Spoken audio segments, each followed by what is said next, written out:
धन्यवाद अध्यक्ष महोदय जी। आज से 1 साल पहले हमारे माननीय गृह मंत्री श्री अमित शाह जी ने यशस्वी प्रधानमंत्री श्री नरेंद्र मोदी जी के नेतृत्व में पूरे देश के सामने संकल्प लिया था, घोषणा की थी कि मार्च 31 2026 तक हम ये जो माओवाद है, ये जो लेफ्टिस्ट वामपंथी टेररिज्म है, इसकी जड़ें जो है देश से उखाड़ फेंकेंगे। और आज इस सभा के द्वारा, इसके माध्यम से मैं हमारे गृह मंत्री जी को, हमारी सरकार को बहुत बहुत शुभकामनाएं देती हूँ। ये संकल्प सिद्ध करने के लिए उनकी बहुत सराहना करती हूँ। अध्यक्ष महोदय, 1967 में ये छोटी सी चिंगारी माओवाद की उठी थी। उस वक्त अगर कांग्रेस सरकार चाहती तो इसको उसी वक्त दबा सकती थी, लेकिन उन्होंने क्या किया, उल्टा उन्होंने आदिवासी लोगों को जो है वो सौतेला ट्रीटमेंट दिया। उनके बीच में जो एक वैचारिक दूरियां थी उनको कभी भी उन्होंने खत्म नहीं किया।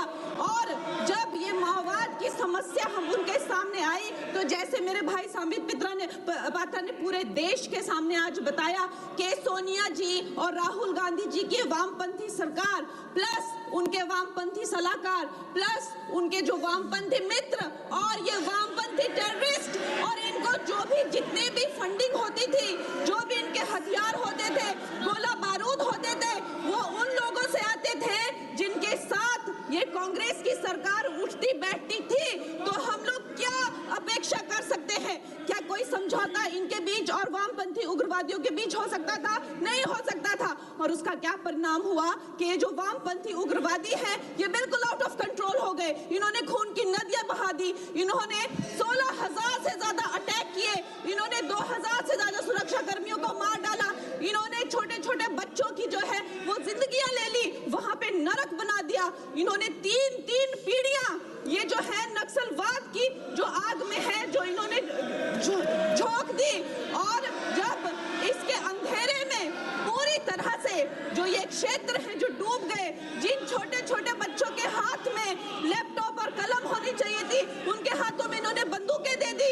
अध्यक्ष महोदय, इन्होंने जब पूरी तरह से उनका भविष्य खत्म कर दिया तो पूरी तरह से अंधकार में तो अपना हाथ झटक लिया।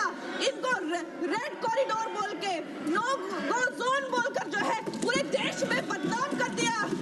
हम भी फिल्म इंडस्ट्री में हम सोचते थे कि इतने अच्छे जंगल हैं, वहां जाके कोई गांव की शूटिंग करते हैं, अच्छा कोई गाना बनाते हैं, लेकिन उस टाइम की जो व्यवस्था है वो क्या कहती थी, अरे ये जो आदिवासी लोग हैं ये बड़े ही उग्र होते हैं, ये देश के साथ नहीं रहना चाहते, वहां शूटिंग मत करिए।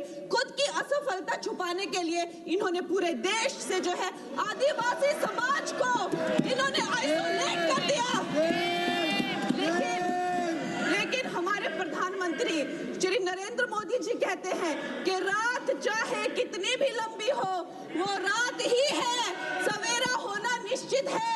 और 2014 में जब प्रधानमंत्री जी की सरकार आई और आज हम देखते हैं कि उन्होंने एक आदिवासी महिला को जो है वो राष्ट्रपति बनाया, उन्होंने हमारे सुरक्षा बलों को जो है वो सशक्त किया और उनको सशक्त करने के बाद उन्होंने वो रेड कॉरिडोर, वो भयानक नो गो जोन को जो है वापस लिया, वहां पे संविधान स्थापित किया। अध्यक्ष महोदय, मैं एक नई सांसद हूँ, मुझे 2 मिनट दीजिए। और खैर प्रधानमंत्री जी ने क्या विकास किया वहां पर, चाहे वो घर बनवाए हो, चाहे वो नल लगवाए हो, चाहे वो 70 लाख महिलाओं को 1,000 की मदद की हो, 21 किस्तों में 13,000 करोड़ दिए हो, या वहां पर जो है जितने भी काम किए हो वो मैं अगर शुरू कर दूं तो आज दिन से रात और रात से फिर दिन हो जाए तो उसमें मैं नहीं जाऊंगी। लेकिन मैं ये जरूर कहूंगी कि जो वहां पे डिजिटल पेमेंट्स हुई है उनका मैं बहुत ही ज्यादा सराहना करती हूँ।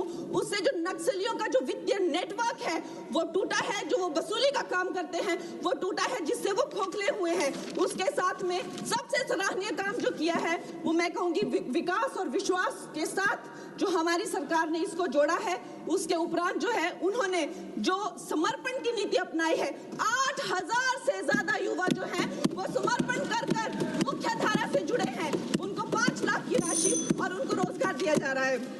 महोदय जी, मेरे पास कहने के लिए तो बहुत है लेकिन मुझे बहुत ही कम समय मिल रहा है। सदन के पास समय नहीं है। इस तरह की नीति हमने दोगों में भी अपनाई है और वहाँ भी बोडो में, आसाम में भी 10,000 से ज्यादा लोगों ने समर्पण किया है।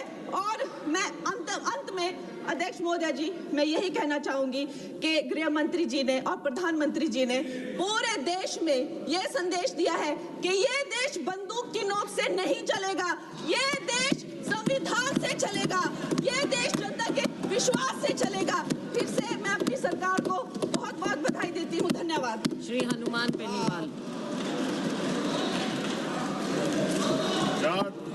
सभापति महोदय, आपने सदन के अंदर जो बहुत महत्वपूर्ण चर्चा हो रही है वामपंथी उग्रवाद, इस पर मुझे बोलने का मौका दिया, आपको धन्यवाद।